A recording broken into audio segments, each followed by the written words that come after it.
let's get going. So I will post all the videos on Friday for you. We'll do the market updates really quickly.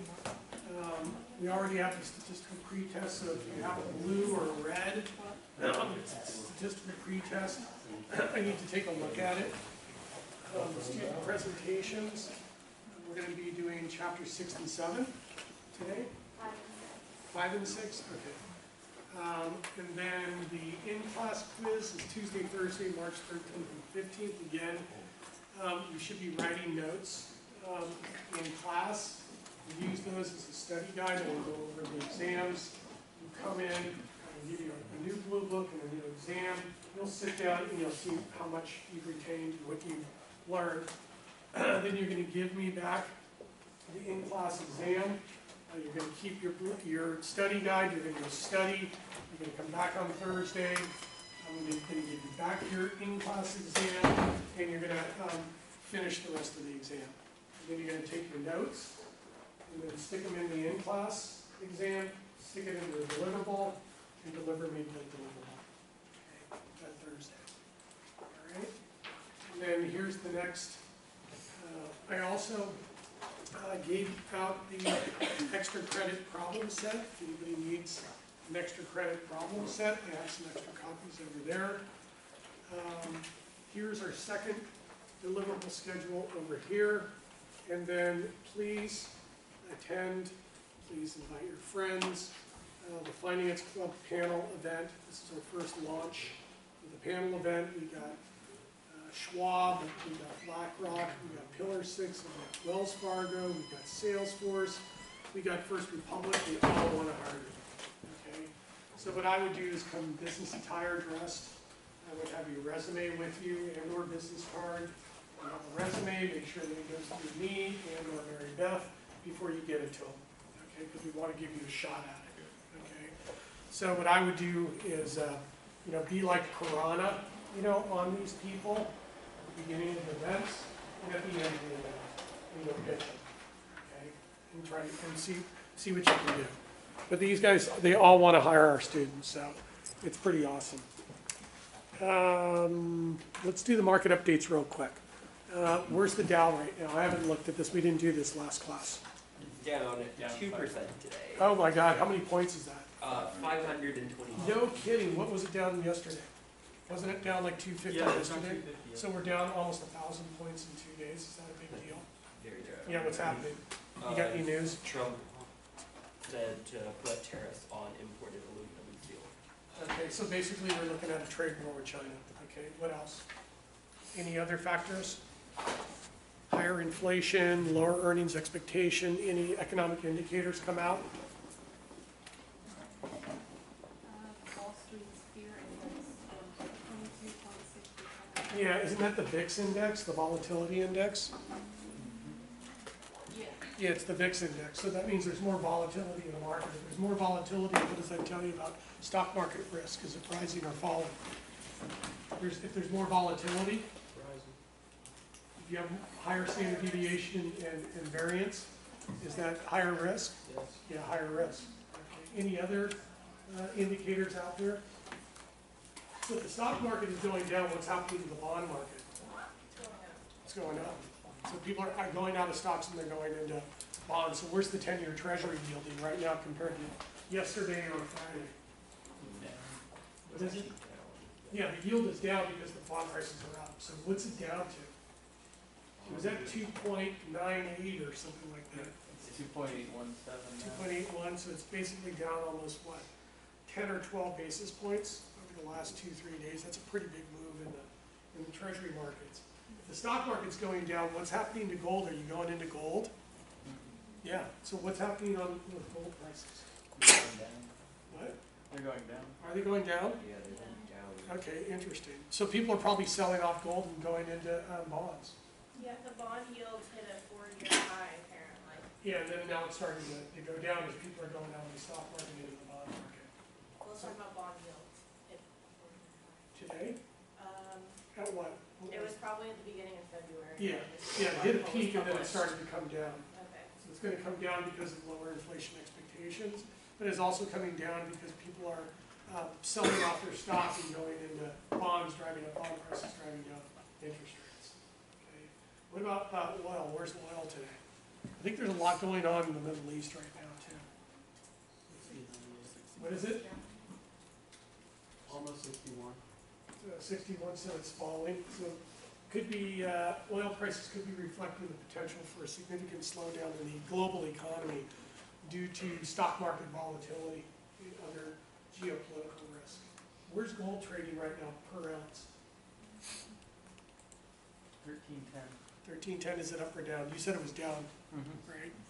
So theoretically, it would only go down because people are selling gold and going into bonds.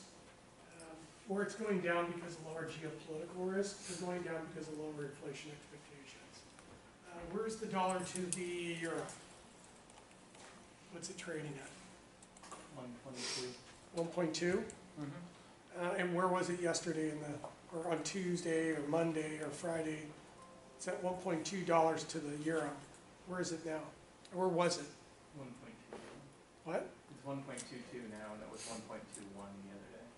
Okay, so it costs us more, so the dollar's appreciating. Where's the dollar to the pound?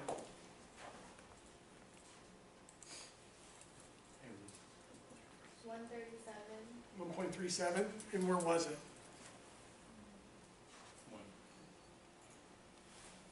was 1.376. 1.376 is at 1.37, so the dollar's appreciated against the pound, because it costs us less. All right, excellent. Okay, so let's do chapter 5. Chapter 5. I actually pulled up chapter 6 and 7. I didn't pull up chapter 5.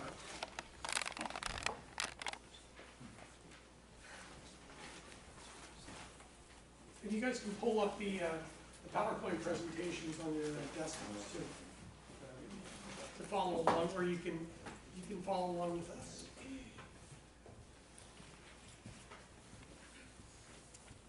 And I got a little clicker here too, if you want to use the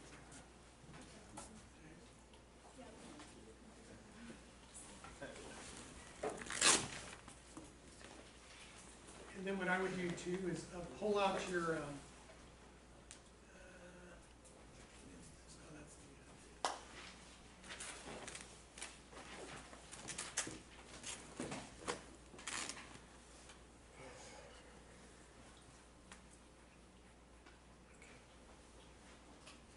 what I would also do is pull out your exams because right when we're done with the presentations, we're going to start going through the in-class exam.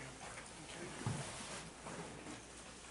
Great, so let me get the lights, and then you guys are ready to go, and I'll help you too on the presentation.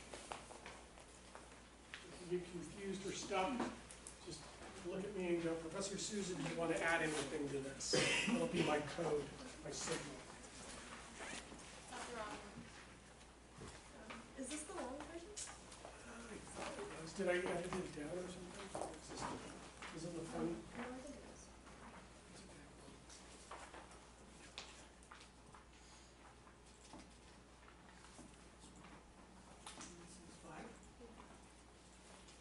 These are my original. Oh, that's it. Check.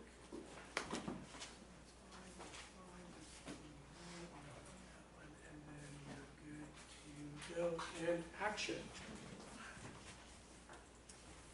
So, chapter 5 talks about the time value of money. And don't forget to speak up and yell at those people in the back row. Some of the learning objectives are to explain the time value of money. We're going to talk about the concept of future value and simple interest and compound interest. And we're going to talk about the future value formula and present value, how it relates to future value, and we're going to discuss compounding, and that is not restricted to money. So this is an example of a retirement saving, and It just shows that this person saved more, right? $600 a month for 15 years, right? This is Joan, right here. And Maria saved $200 a month for 45 years, and look how much she got. just based on compounding. And I'll show you later on using the future value interest factor. If you guys save $1,000 a month, for 40 years, you'll be a multimillionaire. Go ahead. So what is the time value of money? It's the choice between spending today or spending tomorrow. So you can spend your money now, or you can invest and earn interest. And if you invest it, you earn interest and you increase your wealth and your ability to consume later. And the time value of money is the difference between $1 in hand today and $1 promised in the future. However, $1 today is worth more than $1 in the future because you can earn interest on today's dollar. Future value versus present value. So for future value measures the value of an investment after it earns interest for one or more periods. And present value measures the current value of future cash flows discounted at the appropriate interest rate. And compounding is the process of increasing cash flows to a future value, and discounting is the process of reducing future cash flows to the present value.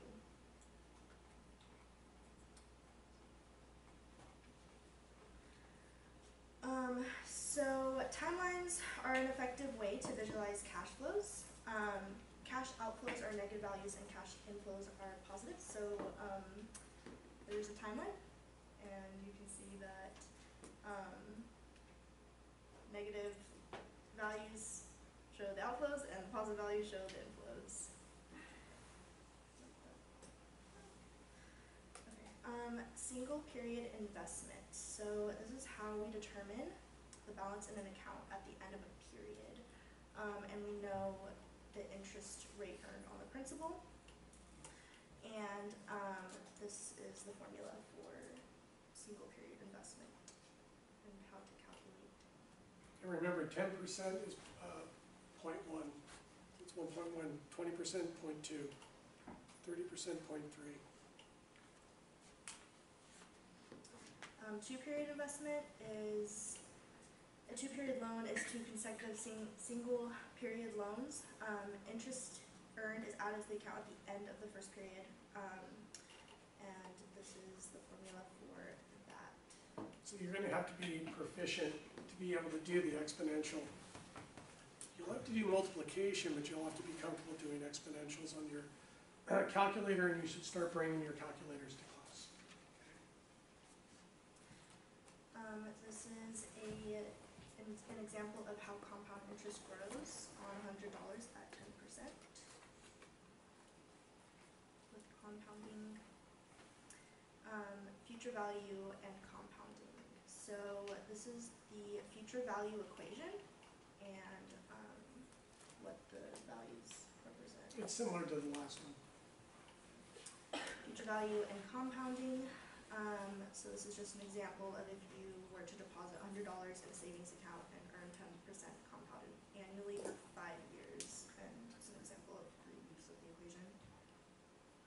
How compound interest grows on $100 at 10%. A chart for that. So you're getting interest on your interest. Future value of $1 for different periods and interest rates. So at different times, the future value of the dollar will be different. And So at different you can interest see rates. too that your money's going to double in less than 10 years at 10%. Your money's going to double in less than 5 years on a 20% return. That's what we want to see. The power of compounding. So this is another equation, and the more frequently interest is compounded, the larger the future value of your dollar at the end of a given time period. If you have a semi-annual compounding, the bond pays twice a year. It's going to be the interest rate divided by 2. If it's a 4-year bond, it's going to be 4 times 2. Okay, so you multiply the time period by the compounding period, and you divide the interest rate by the compounding period. Compounding semi-annually. So if you deposit $100 into an account and it pays 5% annually with semi-annual compounding for 2 years, this is what? Again, you divide the interest rate by 2 and you multiply the time period by the compounding period. continuous compounding. So this is when compounding occurs on a continuous basis, and this is what the future value would be with continuous compounding. So investments that are compounded continuously have exponential growth. Here's a continuous compounding example with someone who puts $10,000 into her savings account, and this is what she will have at the end of 5 years with continuous compounding. Financial calculators. This is future value calculations, can be done easily on a financial calculator, and these are the inputs. Is everybody have a financial calculator? No, yes, no, yes, no, yes, no, no, no, no. Use the Texas Instruments Business Analyst 2, I think they're like $40 or something like that. That's a good one. Can you show that up? There you go. They sell them in the school bookstore. Yeah, they're really good. That's one I would recommend. So then you can, if you know these three, and you don't know that one, you can solve for that. If you know these two and these two, you can solve for that. If you know these, you can solve for that. And you're going to need to know how to use the calculator to be able to calculate the yield to maturity on a bond. Okay. Unless you want to write it all out. Calculator example. So this is just they're using numbers and they're plugging it into those values. That would be on a financial calculator. And remember, your present value is always going to be negative. Make it positive, it's not going to work.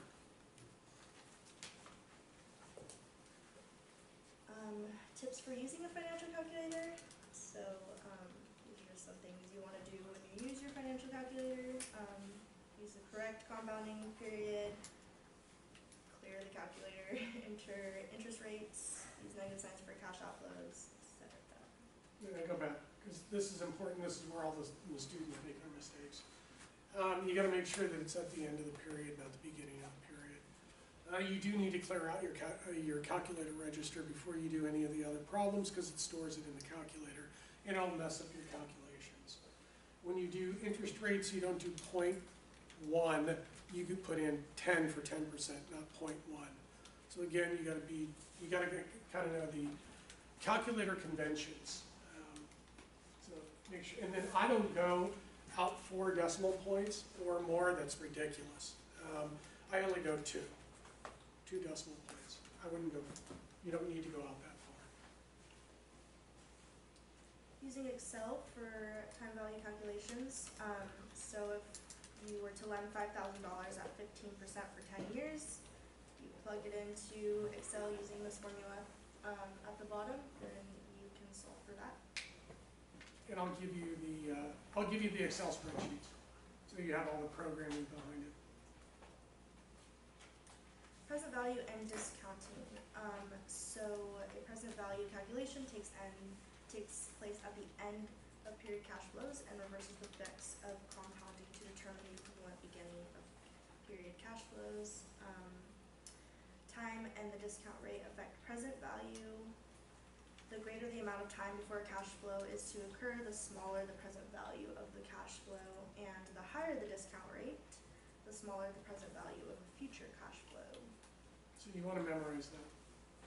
Higher discount rate, lower present value. Lower discount rate, higher present value.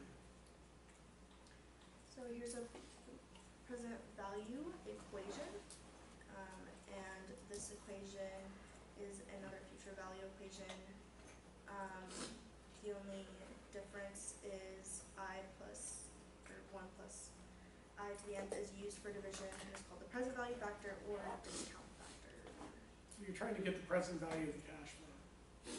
What is a future cash flow worth today at some interest rate? If this goes up, that goes down. If that goes down, that goes up. If that goes up, that goes down. If that goes down, that goes up. You have to memorize that. It's the law of economics. Here's a comparison of future value and present value calculations. So the difference in the formulas that we just showed on the last slide, they're just the reciprocals of each other. And So future values you multiply by the discount factor for present values you divide by the discount factor.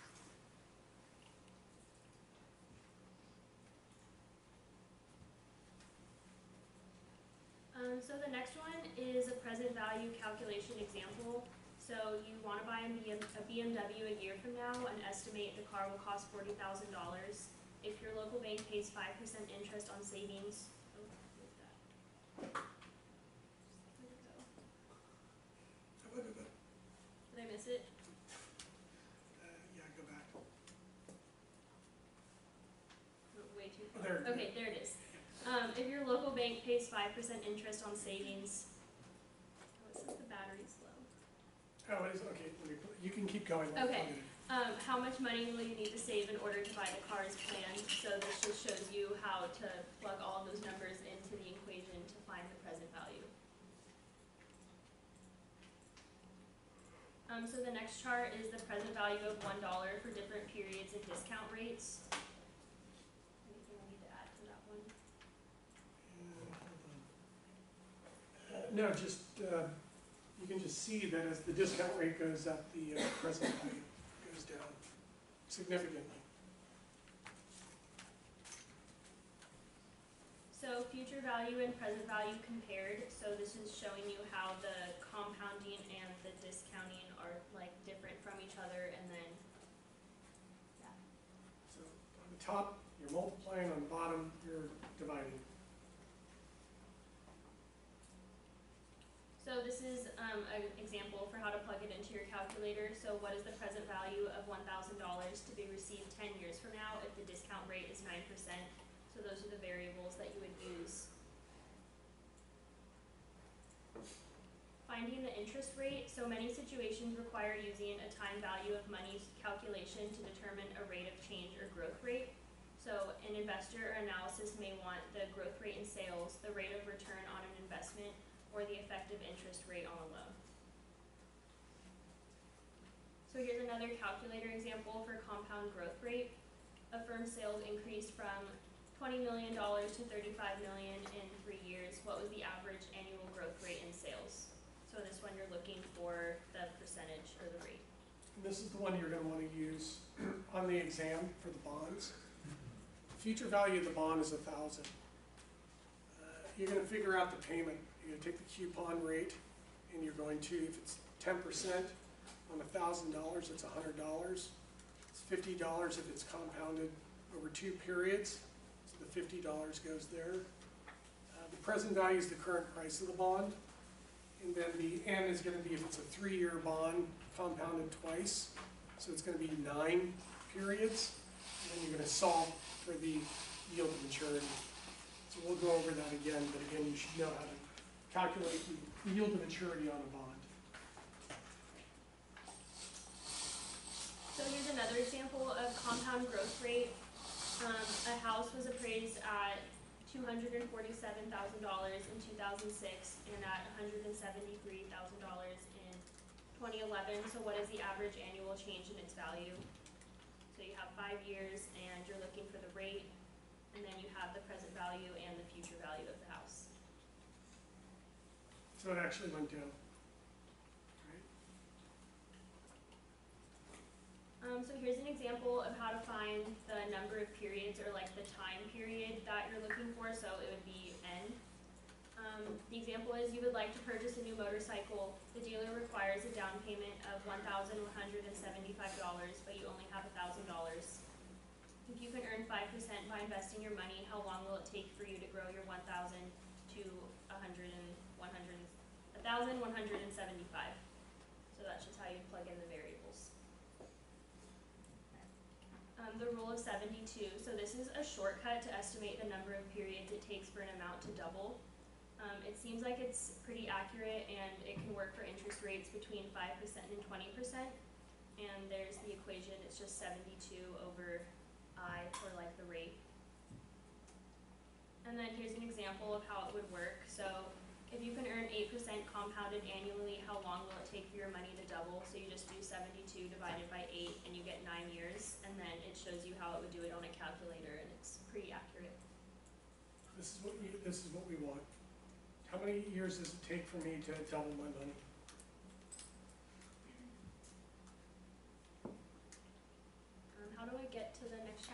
Okay.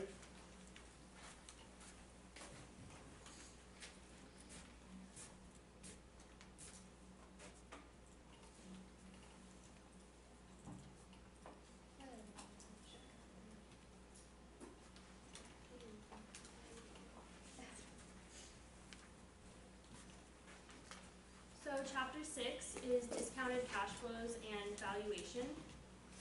So the learning objectives explain why cash flows occurring at different times must be adjusted to reflect their value as of a common date before they can be compared, and compute the present value and future value for multiple cash flows. Explain the difference between an ordinary annuity and an annuity due, and calculate the present value and the future value of an annuity and annuity due. Explain what a perpetuity is and where we see them in business and calculate the value of them. Discuss growing annuities and perpetuities as well as their application in business and calculate their values.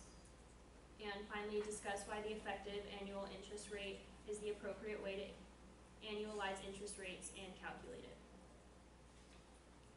So the first thing is multiple cash flows, and this is the future value of multiple cash flows. So you can draw a timeline to determine the number of periods for which each cash flow will earn the rate of return. Calculate the future value of each cash flow and adding the future values. So here's an example of 2 cash flows, and each of them are $1,000, and then it shows you how much it'll be worth in 2 years.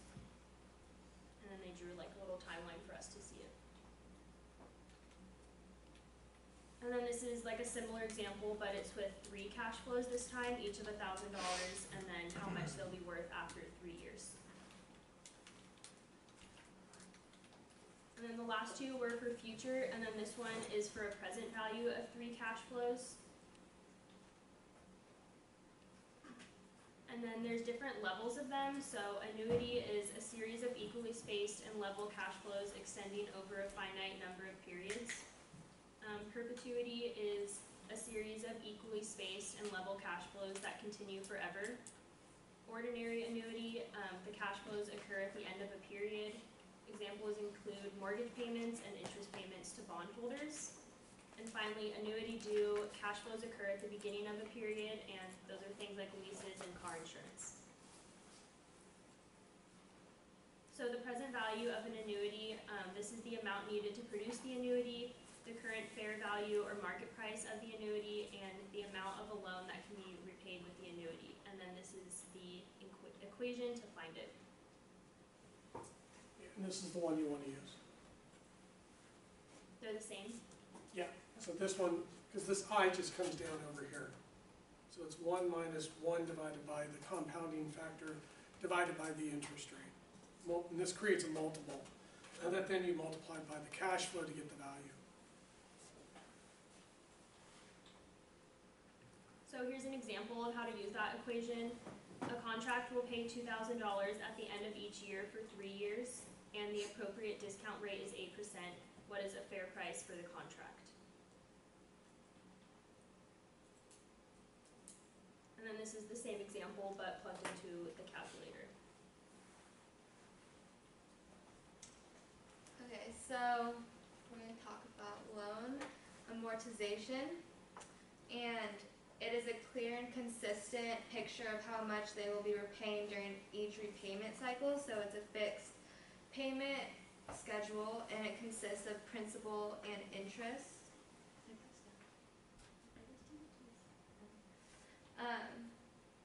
And this is an example. So this is the payments you can see are the same each year, but the interest will go down and principal will go up each year. And this is what it looks like in Excel. Yeah. So Go back one. So what you're doing is you're paying off your loan. All of you are going to buy a house. You're going to get a 30-year fixed mortgage. You put up a down payment, and then you get a loan from the bank. Over the 30-year period, you're going to build up the equity in the house. And you're going to pay down basically the mortgage balance, so your interest rate's going to go down. At the end of the 30-year period, the house is going to be completely paid off and it's going to be free and clear. You're done. Okay. And then you're also going to be able to deduct the mortgage interest against your tax liability on your personal tax forms. So not a bad deal.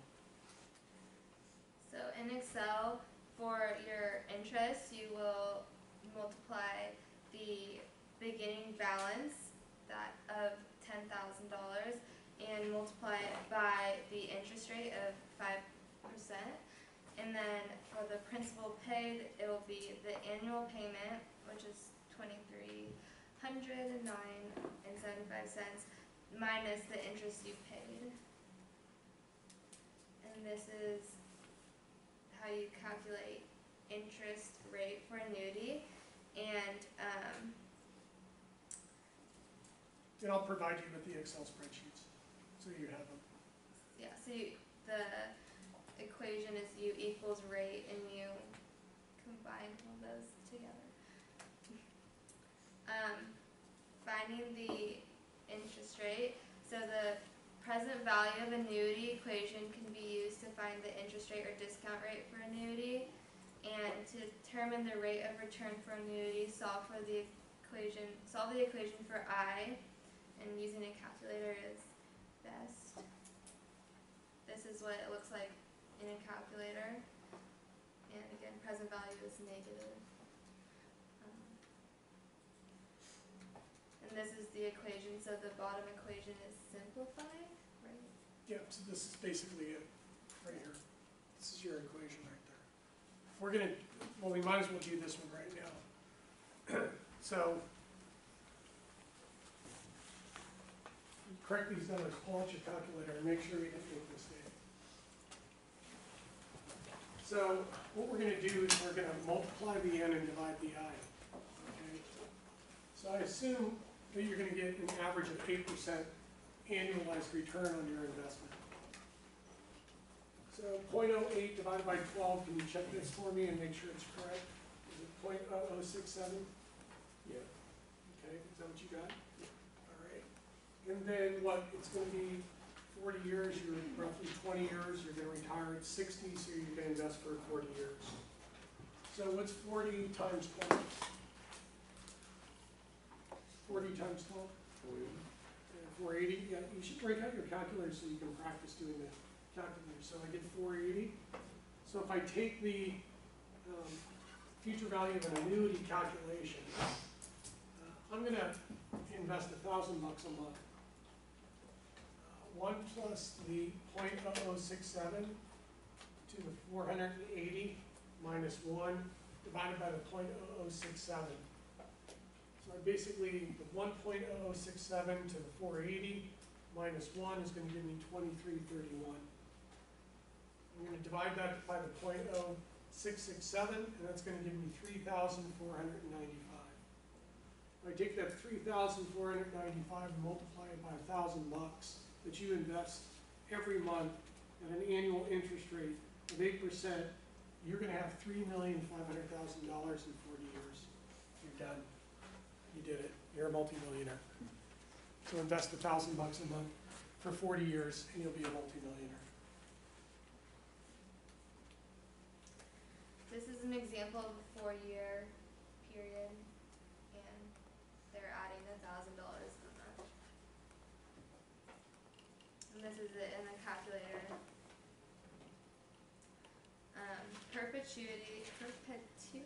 Perpetuity. Can you say that 7 times? Perpetuity. It's a bond or other security with no fixed maturity date. So it's a consistent stream of cash flow, like the same cash flow with no end, so it can go on forever. And it's the most important in security markets today are preferred stock issues. So let me explain this a little bit. This is really important. This is the derivation of the calculus behind this. So 1 divided by the discount factor. Well, the discount factor, if it goes out to infinity, becomes massively huge. So this basically becomes 0. 1 minus 0 is 1. 1 multiplied by this is, you don't need the 1. You don't need the zero. So it basically decomposes to a simple perpetuity valuation calculation of the cash flow divided by the discount rate or expected return or cost of capital or whatever it is, divided by the cash flow. Could be earnings, could be free cash flow, could be earnings per share, could be dividends, could be all kinds of things. So this perpetuity valuation calculation is used all over the place. Banking, real estate, investment banking, securities analysis. And this is an example. So the goal of the endowment is to provide $100,000 of financial support per year forever. The endowment earns a rate of 8%. How much money will you have to donate to provide the desired level of support? So just cash flow divided by interest rate. So annuity due is, well, this is present value annuity due. Cash flows are discounted for one period less than an ordinary annuity. Future cash flows of annuity due. Cash flows of earned compound interest for one period more than an ordinary annuity. So you're getting your money up front in the annuity due. You're not getting it at the end of the period, you're getting it at the beginning of the period. And this is the equation for annuity due. This is an example of ordinary annuity versus annuity due. So you're going to get more money out of annuity due, but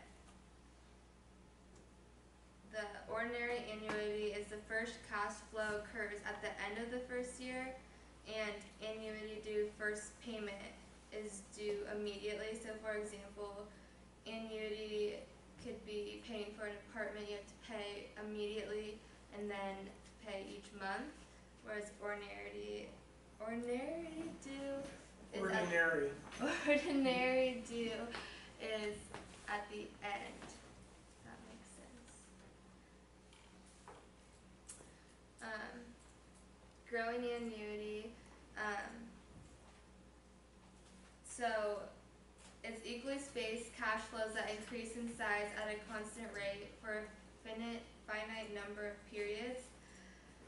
Multi-year product or service contracts with periodic cash flows that increase at a constant rate for a finite number of years.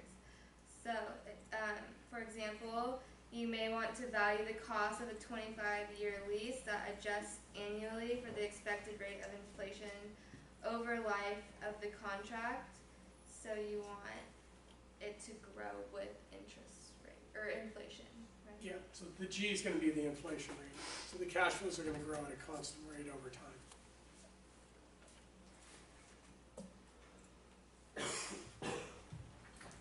This is an example of a coffee shop that will operate for 50 years. So cash flow was $300,000 last year. That increases by 2.5% each year. The discount rate for similar firms is 15%. Estimate the value of the firm. So the 2.5% is the interest rate. Yeah, that's going to be the growth rate. The increase is the bumps. Okay, so you have to be able to adjust them. So it assumes a constant growth rate. Again, it's equally. Oh wait, did I go back? No. So growing perpetuity is equally spaced cash flows that increase in size at a constant rate forever. Common stock, whose dividend is expected to increase at a constant rate forever, and this is the equation. So cash flow over interest minus inflation. So this is just the growth rate. This is the constant growth rate in the cash flow. It's linear. The constant growth rate in the cash flow over time. So the equation just decomposes to basically the discount rate or expected return of the cost of capital minus the constant growth rate in the cash flows that are going to grow at a constant rate forever. So the equation just decomposes to I minus G. This is also called, you might want to write this down, This is also called the Gordon growth model. Gordon growth. Okay. I don't use growing perpetuity model, I use Gordon growth model for this equation. And the payments are not fixed? This is going to assume that the cash flows are going to grow at a constant rate forever, so the equation just decomposes to I minus G. The G assumes that this is going to grow linearly at a constant growth rate forever. This is an example. So firm's cash flow was $450,000 last year. You expect the cash flow to increase by 5% per year forever. If you use a discount rate of 18%, what is the value of the firm? And you can see 3.6 million. describing interest rate. So this is APR versus EAR. So the most common way to quote interest rates is in terms of annual percentage rate. And then the most appropriate way to quote interest rates is in terms of effective annual rate. So annual percentage rate is charged for borrowing or earned through an investment, and it understates the cost of a loan and can severely understate the actual borrowing costs of rates rise. So it doesn't calculate inflation. There's no compounding. This is pretty simple. If you got a monthly rate times 12, quarterly rate times 4, you can calculate. If you got a daily rate times 365, you can get an annual percentage rate very quickly from the calculation. So you're trying to get to an annual rate. And this is an example. So Anna is charged 1% interest when she borrows $2,000 for 1 week. What is the annual percentage interest on the loan? So 52%. Effective annual interest rate is a more accurate measure, and as number of compounding periods increase, so does the effective annual interest rate. So this is an example. Anna is charged 1% interest when she borrows $2,000 for 1 week. 1% is the weekly rate. What is the effective annual interest rate on the loan? So you can see it significantly higher when you do the compounding. They're pretty close. So it's pretty easy to do the APR first, and then do the effective annual rate second to get to the true cost of the loan. And here's another example. So your credit card has an APR of 12%. What is the effective annual rate? And then this is just some protection and information for consumers. The Truth in Lending Act of 1968 requires that borrowers be told the actual cost of credit. The Truth in Savings Act of 1991 requires that the actual return on savings be disclosed to consumers. The Credit Card Act of 2009 limits credit card fees and interest rate increases and requires better disclosure of contract details. Great, thank you.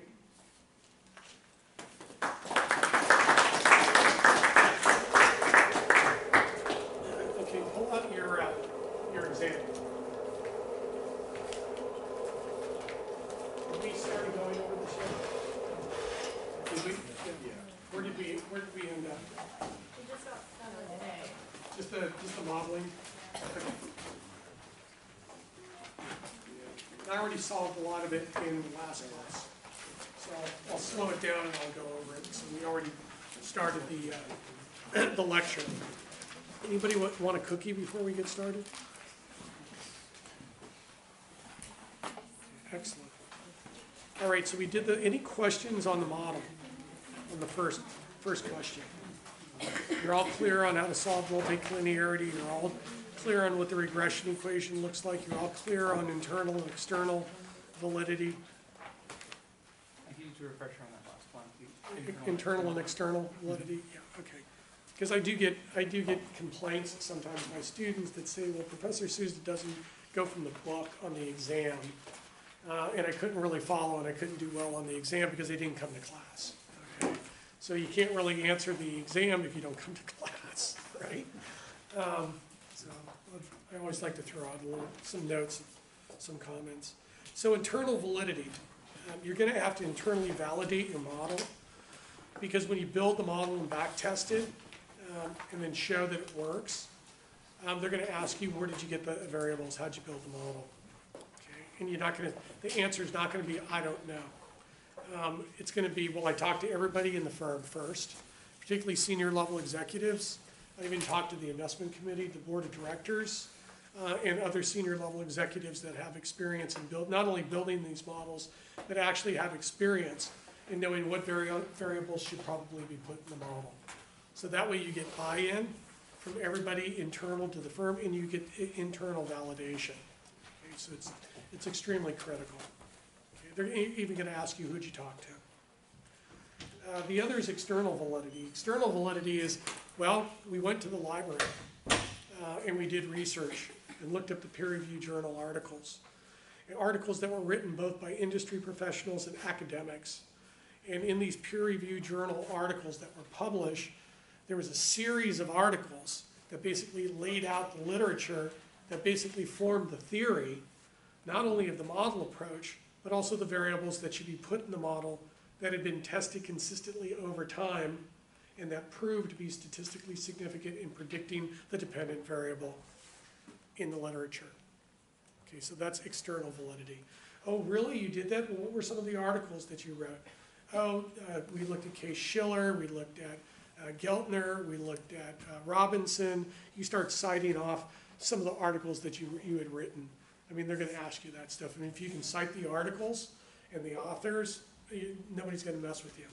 You're completely bulletproof. And if you back tested it and it worked, and you forward tested it and it worked, and they decide, yes, we're going to take your recommendation to make it policy and implement it, and if you're right from your modeling, you're going to get the bonuses, the promotion, and all that fun stuff. Maybe even some extra vacation. Oh, and maybe they'll even pay for your graduate degree or your MBA at Berkeley, which costs about $150,000 bucks. But if you do it, they'll pay for it. If you do it right. Okay, the next one is unorthodox monetary policy, quantitative easing, and negative interest rates. Why would we be talking about this?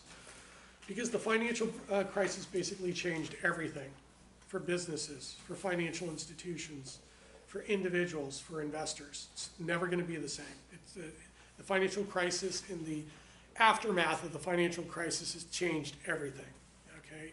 And so the environment in the book, in particular, doesn't really delve into the applications of understanding the implications and ramifications associated with unorthodox monetary policy that had been conducted over the last 9 years. So we have to understand this, because we can't go forward and value stocks and bonds and firms and real estate if we don't understand the macroeconomic institutional setting. So what is the size of the Federal Reserve's balance sheet? How much money by banks are being held on reserve at the Federal Reserve? They're basically the same. It's a trick question. Okay? The balance sheet of the Federal Reserve today is roughly $4.2 trillion. It got as high as $5 trillion at the depth of the financial crisis. The Federal Reserve had never printed this much money and amassed a balance sheet of this size, ever, or central banks on a global basis. This is completely unorthodox and completely unprecedented. And we're still living with the implications and the ramifications. What was it prior to 2007? The financial crisis really started at the end of 2007. And then we were in it in 2008 and 9. And it was really freaking scary in it. And then it lasted, the recession lasted until 2013. So it was twice as deep as most recessions and twice as long as most recessions. And it could happen again. So the question is what was it prior to 2007? Well, prior to 2007, the Federal Reserve held about $500 billion to $800 billion on their balance sheet, mainly of U.S. Treasury securities, to basically buy and sell bonds through their open market operations out of the Federal Reserve Bank of New York, to drive bond prices up and down, to drive interest rates up and down, to either cool or stimulate the economy. So again, they basically increased the balance sheet by 5-fold. It never happened before. And now they're trying to figure out what to do with it. Has the Fed hit gross domestic product, employment or unemployment, and inflation targets, i.e. core consumer price index, the CPI? If we were to fall into a recession, would the Fed use negative interest rate policy? Will they use zero interest rate policy? Would they use negative interest rate policy? The Japanese and the Europeans did, and about a third of the globe actually utilized negative interest rate policy in the last recession. What would be the impact on the economy, asset prices, savers, investors, and businesses if the Fed started to utilize negative interest rate policy? So let's attack the first question. This is what kept me up at night for a couple months, and then I think I figured it out, because I couldn't figure out, well, how did the Federal Reserve go from 800 billion or 500 billion in its balance sheet to basically $5 trillion in its balance sheet by rapidly growing the money supply without having any effect whatsoever on inflation or gross domestic product? That's what's kind of mind-boggling for me. So I basically slept on it and then go, bing, this will happen to you. All of a sudden the light goes on in your brain and you flash back 30 years to when you took this macroeconomics course at St. Mary's from Dr. Whoever, and you go, okay, I got the solution, if you were paying attention and you read the book. So I figured it out. It was the quantity theory of money, which was invented by Irving Fisher, the same person who invented the Fisher equation. So the quantity theory of money was the identity. That's where I think the solution was, to figure this out. How can the Fed print all that money and quadruple and quintuple the balance sheet, buy all these bonds, lower interest rates, stimulate the economy, and basically get no effect on inflation or GDP? I couldn't figure it out, so I figured it out. So the quantity theory of money is real gross domestic product. Real gross domestic product times the inflation rate equals the velocity of money, which is the number of times the money supply circulates or cycles through currency, either measured by M1, which is cash, or M2, which is near cash. How many times does cash cycle in the economy on an annual basis, times money supply growth rate? That's the identity. So the Federal Reserve is trying to target GDP at 3%. It's trying to target the inflation rate at 2%.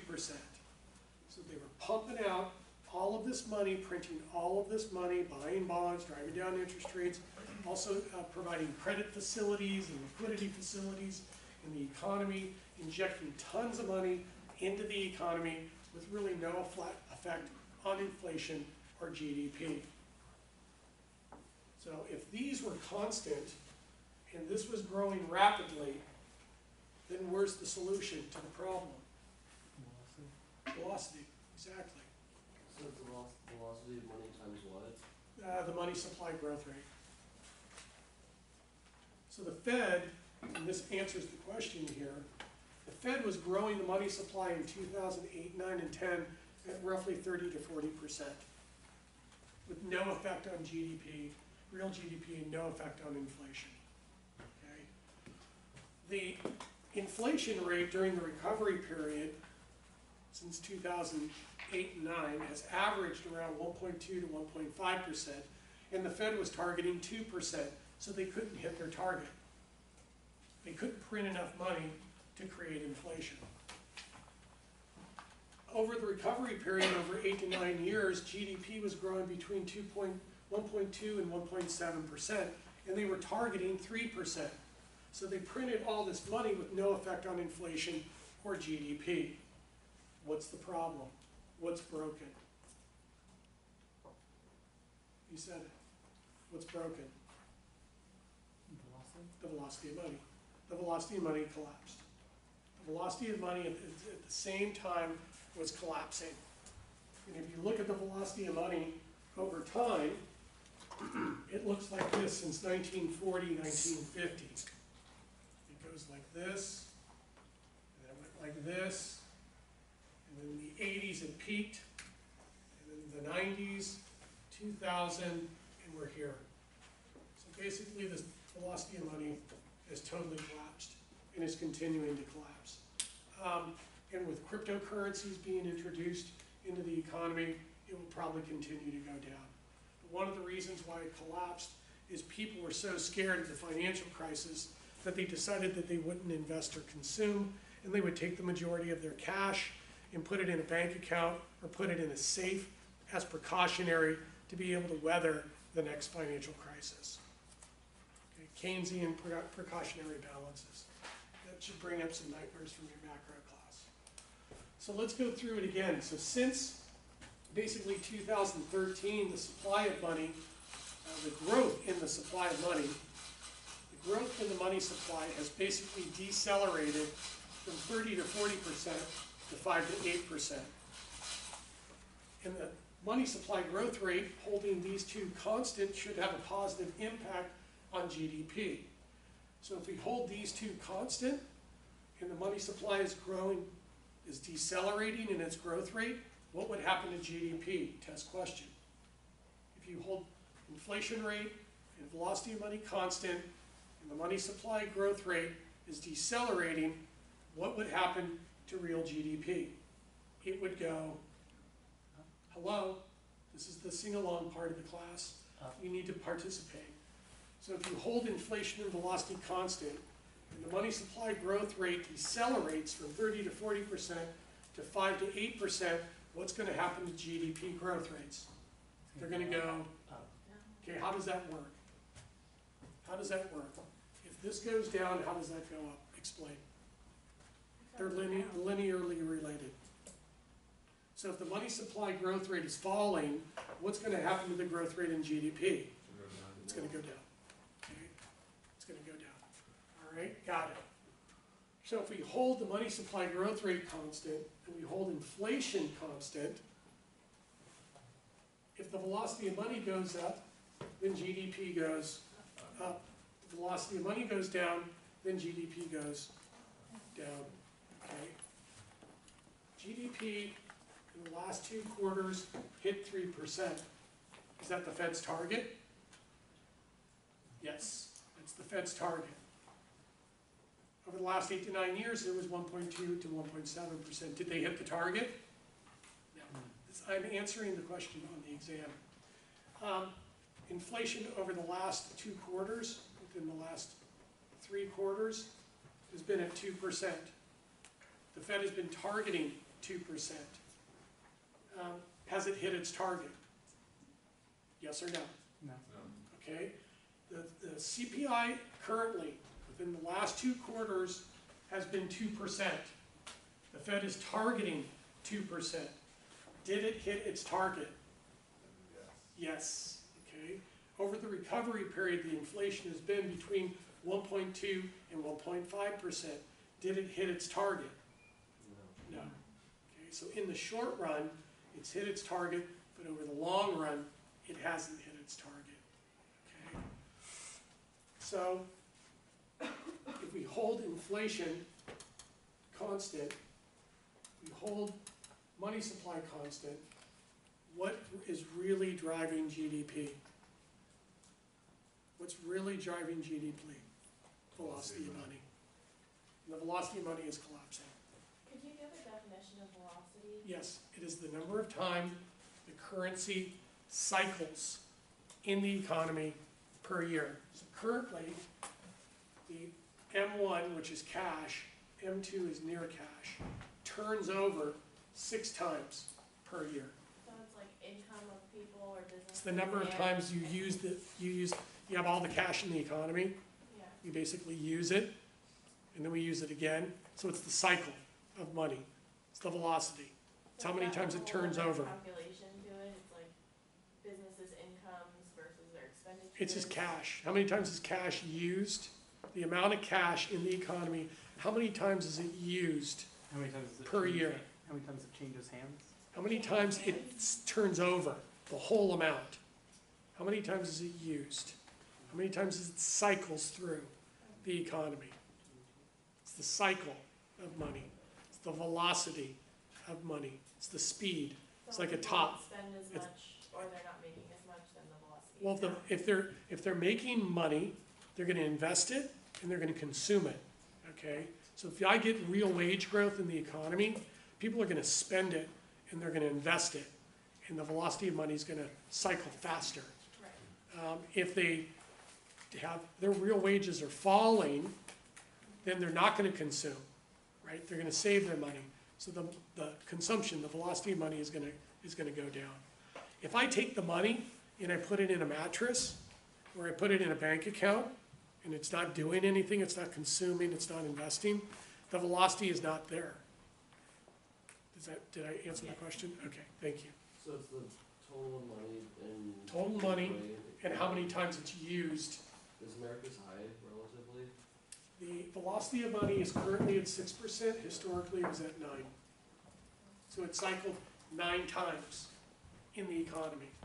Now it's only cycling 6, and it's falling, continues to fall. So velocity of money has a major impact on real GDP growth rate. The Fed can do 2 things. The velocity of money is stuck at 6, and there's no real inflation, and they want to grow the economy, they got to print more money. They got to grow the money supply, okay, to get it going. The problem is, they got $4.2 trillion on their balance sheet currently. They can't grow the balance sheet anymore, so they can't grow the money supply.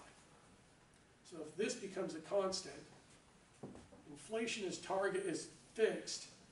To grow velocity, to grow GDP, you got to increase velocity. That's the answer. Okay, go ahead. So, does that equation account for employment? Velocity is embedded in, employment's embedded in velocity.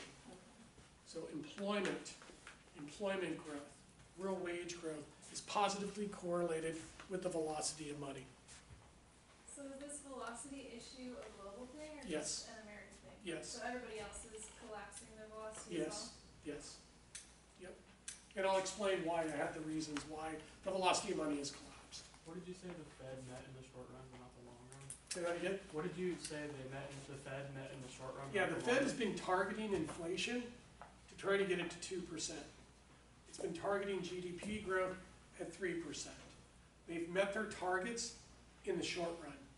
But over the long run, over the last cycle, the recovery period, they haven't hit their targets. Have they hit it in the past year? And within the last 2 quarters, okay, within the last 6 to 9 months. Okay. But they've been trying to get it there for 9 years, 8, 9 years. So they're finally getting to their targets. But the problem is that historically they haven't, in the last recovery, they couldn't hit their targets.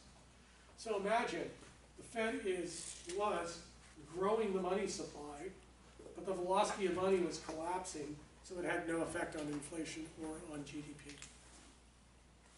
No effect. And if the money velocity is dropping faster, the Fed can print all the money at once and still have no effect on inflation and GDP. This is a global issue.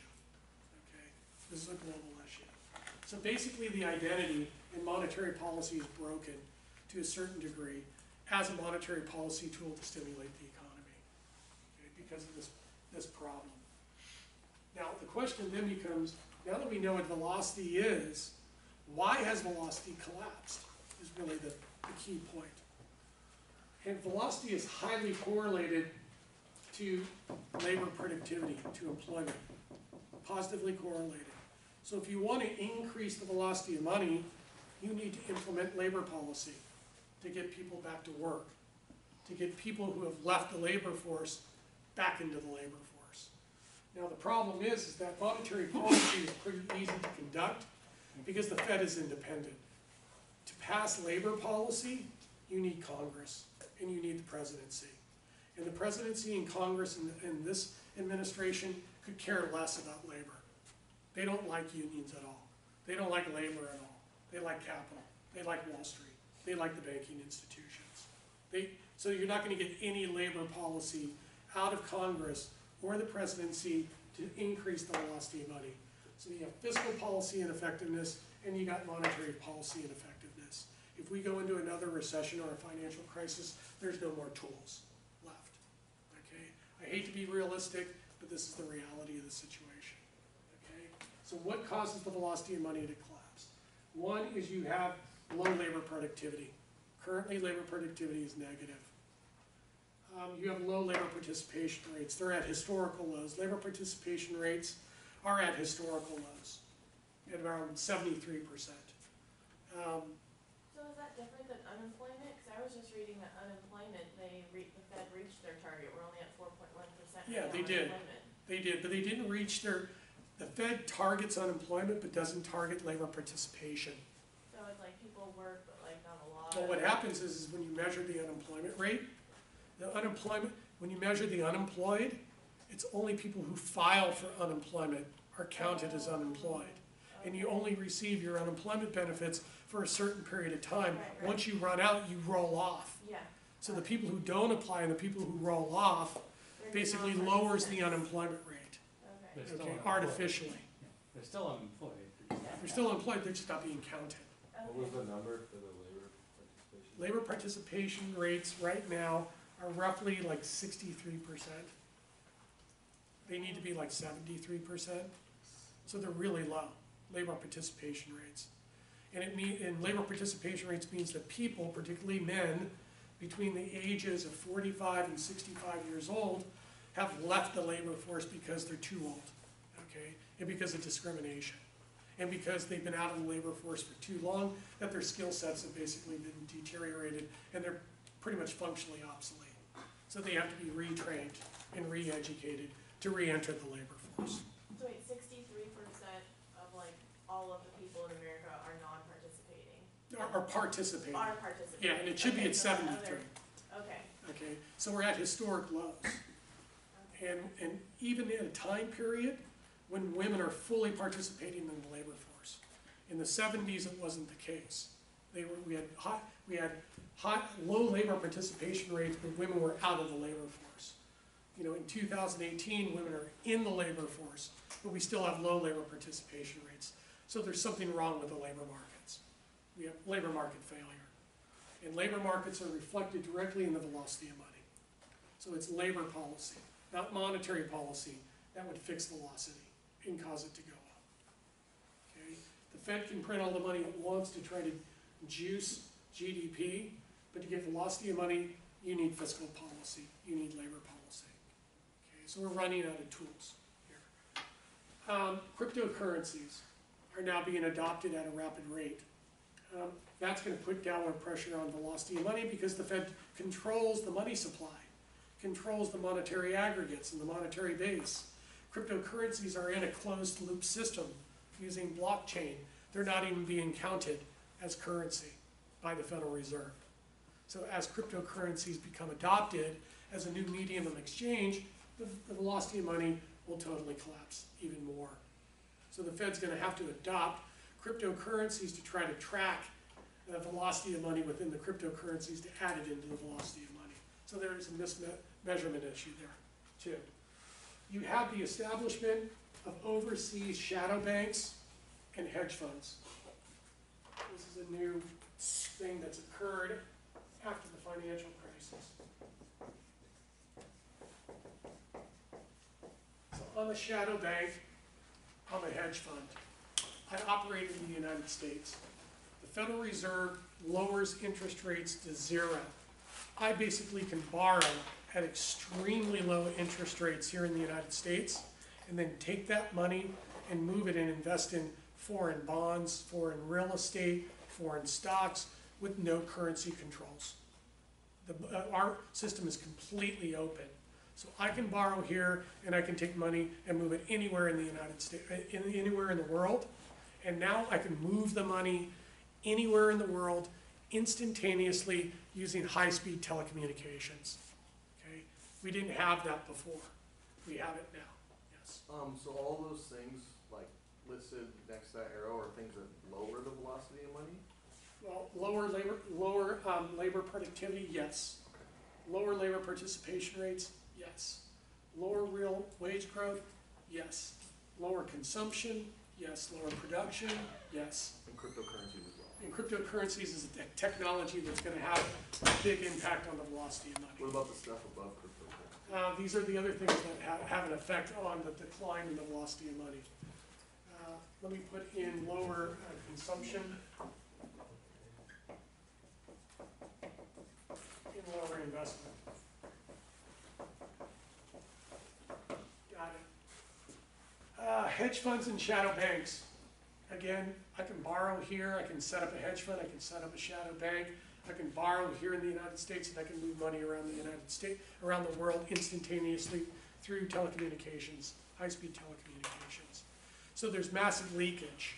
So the Fed prints all this money to try to stimulate GDP, but most of the money that's generated goes out of the economy because there's no currency controls. There's no regulation to keep the money in the economy to create more velocity. The IRS isn't interested in controlling that or getting their cut of that money? There's foreign tax legislation that would, between those tax treaties, there'll be some taxes, but these shadow banks and these hedge funds actually have tax preferenced treatments under the IRS cut. Oh, so they're spending. They're a privilege. Yeah, because they're one of the biggest lobbying groups to Congress. Right. So Congress is not going to regulate them, and they're not going to do anything to them because they're giving them money for lobbying. Got it? So they buy influence. Okay. So we talked about deregulation as part of it, lack of regulation, lack of enforcement on the taxes, lack of oversight. We got leakage because it's an open system, basically leverage through electronic and high-speed telecommunications. These are the factors that I came up with that caused the velocity of money to collapse and created ineffective monetary policy. The last is people are holding huge precautionary balances. They're scared of the next financial downturn, so they're holding cash. And if you're not getting a lot of inflation, then the cost of holding the cash is basically nil. And if the inflation is negative, then I'm getting money on my cash holdings in real terms. So people are holding cash as cash in bank deposits, basically getting no interest on it, but large precautionary balances. And a lot of people are holding cash in safes, basically for precautionary purposes, because they remember the financial crisis and the downturn, and they know that the downturn last time was twice as bad and twice as long, and instead of 2 years of cash having on hand to weather the downturn, I now need 4 years of cash to weather the downturns. Okay. Any questions on that? I think I answered the question except for the last part. Any question on the identity and how I kind of came up with the solution? Can you address negative interest rates? Yeah. So the United States, during the financial crisis, and even almost today, has been under what is called a zero interest rate policy, where they basically drive interest rates to zero, okay? Bringing down the cost of capital, bringing down expected returns, and propping up asset prices. So again, if they can drive interest rates to zero, or these expected returns of the cost of capital down significantly, based on the perpetuity model, they can prop up the values of stocks, bonds, and real estate. So they're propping up the system through over-accommodative monetary policy under zero interest rate policy. Now, before Janet Yellen left the Fed, she told the banks, she said, what I want you to do, because interest rates are really low right now, and if we fall into a recession in the next 36 months, we're probably going to have to drive interest rates negative. So I want you to stress test your balance sheets under a negative interest rate scenario. So the Federal Reserve chairman told the banks to do that. So now there's a probability of negative interest rate policy. About a third of the globe right now is under negative interest rate policy. Basically what they've done is they've printed trillions of dollars, they bought up corporate bonds and government bonds, and driven yields negative and bond prices up. The reason why they drove interest rates negative was to devalue their currencies, because the majority of these economies are export oriented.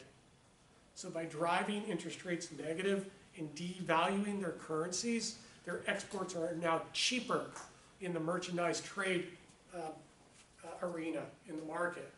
And therefore, if their exports are cheaper, they're going to export more and they're going to grow their economies.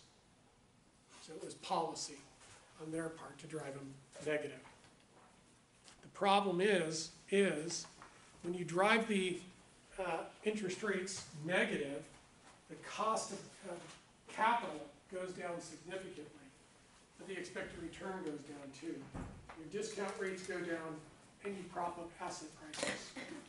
You have to prop up asset prices because if asset prices go down, a lot of the mortgages will go into default because the home prices and the commercial real estate prices will go down. And then they'll have to write off the bonds on their balance sheet, so the assets are dropping, and it's going to wipe out the owner's equity or the capital on the bank's balance sheet, and the banks are going to become insolvent, and they're going to have to be bailed out.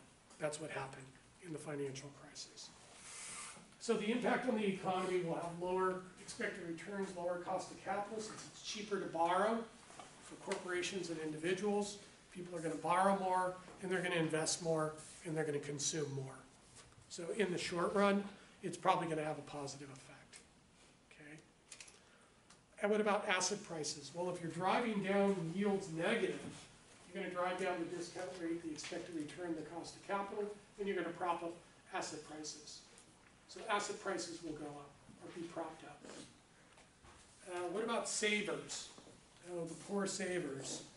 If you were in Japan or in the European Union and you were putting your money in a bank account and you were probably getting 0 interest on that deposit, but they were charging you banking fees, your effective interest rate on your deposits are negative. Okay, negative. That's horrible. If you were savers in these economies in Japan and in Europe, and you were basically forced to buy sovereign debt at negative interest rates, you're basically buying bonds with no yield, and you're basically destroying your standards of living in the future because you'll have less wealth in the future. If your interest rates are negative and inflation rate is positive, you're getting not only a negative nominal return plus the inflation rate. So I got 1% negative interest rate and I got 2% inflation. My money is eroding at 3%. I'm getting not only a negative interest rate, but on my money, the purchasing power is deteriorating at 2%. So I'm actually losing 3% on my money. That's horrible for savers. Yeah, the Japanese actually went insane. A lot of them went crazy because they're huge savers. And they just saw their money that they worked so hard to get basically start to evaporate.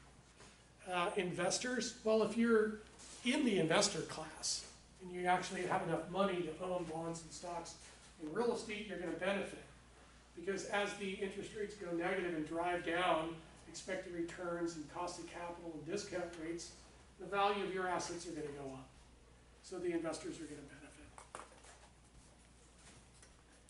benefit. What about businesses? Well, when the interest rates go negative, the cost of capital to borrow goes down significantly, so businesses are going to benefit significantly because now they can borrow bond in the bond markets at very low interest rates and use that money to either invest, or what they've done is actually the corporations have borrowed at extremely low interest rates and have basically take that borrowed money and bought back their shares, propped up their share prices through massive buybacks. Okay? It could also be a negative for businesses too, because if me as a saver am getting 0 yields or negative effective yields or real yields, I'm not going to have a lot of money to consume, to buy stuff, goods and services from businesses. So it may actually be positive for businesses in the short run, but in the long run, it's going to lower aggregate demand in the future. So there's going to be less money to buy goods and services from these businesses. So it could have a long-term negative effect on corporate stock prices and profit margins. And then the last piece is I don't have here is financial institutions. Well, if financial institutions are forced to buy government securities at a negative interest rate and offer depositors very low or effectively negative interest on their deposits, why would they put money in your bank? They wouldn't. They'd actually pull money out of the bank because there's no incentive to put the money in the bank. So they would pull money out of the bank. As the deposits go down, the assets go down. When deposits go out of the banking system, it's called disintermediation. So the long-term effect on the financial institutions could be disintermediation and the eventual collapse of financial institutions as intermediaries in the capital markets. Okay. That was a very long answer to a very short question. Okay. All right. Any other questions on that one? Now you can understand why the book doesn't talk about this. What was the effect on the economy of it all again? Lowering interest rates is going to lower the cost of capital, which means that people are going to borrow more and they're going to consume and invest more. Both businesses are going to borrow more at very low rates and invest. That's going to stimulate the economy. People are going to borrow at very low interest rates. They're going to consume. That's going to stimulate the economy. Did you say intermediation? Disintermediation. And what is that? Disintermediation is when depositors start to pull money out of the banking system, either because of lack of trust or other alternatives. I'm not going to put the money on deposit at a bank and pay a fee and get negative effective interest rates. I'm not going to put money in the bank and basically have it be eaten away by inflation. If inflation is negative, then I might as well just hold cash because I'm getting a return on my money when prices are falling. Commodity prices, not asset prices. Yes? On the exam, how long do you expect these answers to be? I'm giving it to your best. You answer them as best you can. It's up to you. I'm not testing you. You're testing yourself. Okay? So it's the total reverse. I'm not testing you on what you don't know or what you do know. You're testing yourself on what you learned. So it's a total reverse psychology. I put the responsibility back on you. How much time do we have? 5 or 10. 10 minutes? Yep. Oh, darn, I didn't get through to the yield curve stuff. Okay. This is another lecture, so take pictures of this and then we'll do this next class.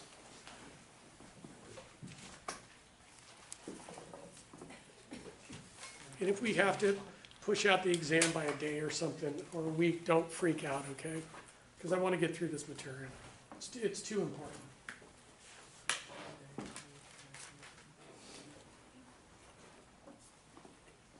And then what you may want to do is also to go up to what's called the dynamic yield curve. Dynamic yield curve. And actually the yield curve lecture is in your syllabus. That's why it's so important. And then if you type in dynamic yield curve, I think it's stock charts, stockcharts.com, they have the yield curve next to the stock market.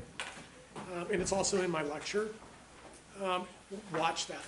And you'll see how the yield curve moves around and how the stock market goes up and down. So the value of everything is determined by movements in the yield curve in monetary policy. Then we can go study finance. We have to have the foundations laid out first. Okay, I'll take a look at anything if you